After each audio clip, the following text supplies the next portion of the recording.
Hello, good evening. So, ayan, maulan na gabi dito sa South Lake Tahoe. Actually, yung hotel namin ay malapit lang dito sa Harrah's Casino.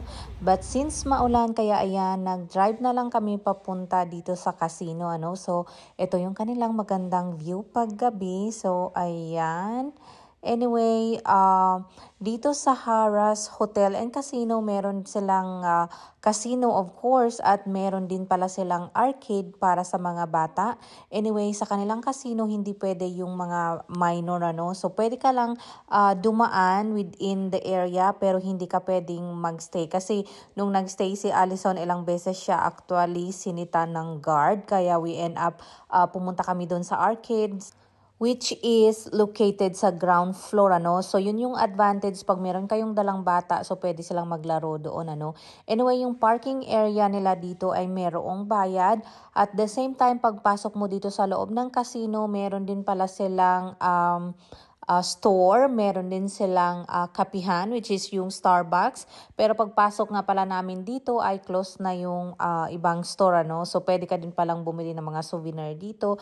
Yun nga lang, medyo mahal lang siya. So, ito yung loob ng kanilang hotel and casino. So, ayan. So, ito yung kanilang casino, So, ayan. Actually, naglaro pala kami dito, although hindi kami marunong, pero sinubukan lang namin. Ako, naglaro ako, and then, nung natalo ako ng $5, ay umayaw na din ako. Kasi hindi ko din siya nai-enjoy. Gaya ng sabi ko, hindi rin ako marunong, Basta in-insert lang namin yung pera and then pindot na lang ng pindot. So, nung naubos yung $5 ko, ay hindi ko na tinuloy, hindi na ako nag-add pa ng pera. So, ito yung kanilang casino, Actually, malinis at maganda.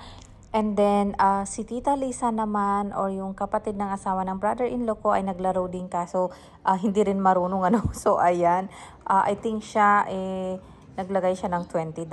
So, ayan. Si Habi naman ay naglaro, pero good thing ay nanalo siya. I think nanalo siya ng mga $80 something. So, nung nanalo siya, ay sabi ko ay tama na. Pwedeng-pwede na yun, at least nanalo siya. So, yung napanalunan niyang pera ay yun ang ginamit namin sa paglaro ni Kulit sa arcade. So, yun yung ginastos namin doon sa kanyang games.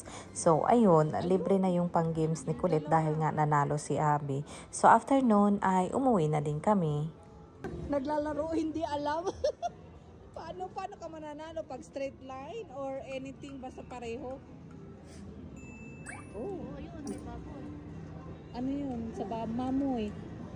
Jackpot free, one free games. Chaperon, Ay, mga sugarol for tonight. Ayan.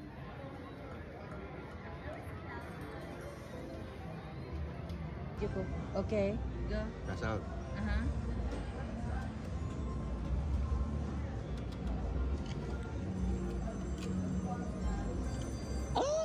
Nanalo si Efren! Yay! So, ayan na nga, at ika-cash out yan natin. Actually, yung parang check-in na binigay na yan, dadalhin mo lang yan sa cashier at papalitan nila ng cash. So, yan yung gagamitin ni Kulit para maglaro doon sa arcade. So, for full video doon sa arcade, i-upload ko siya separately. So, yun lang. Share ko lang. Bye-bye and have a good night.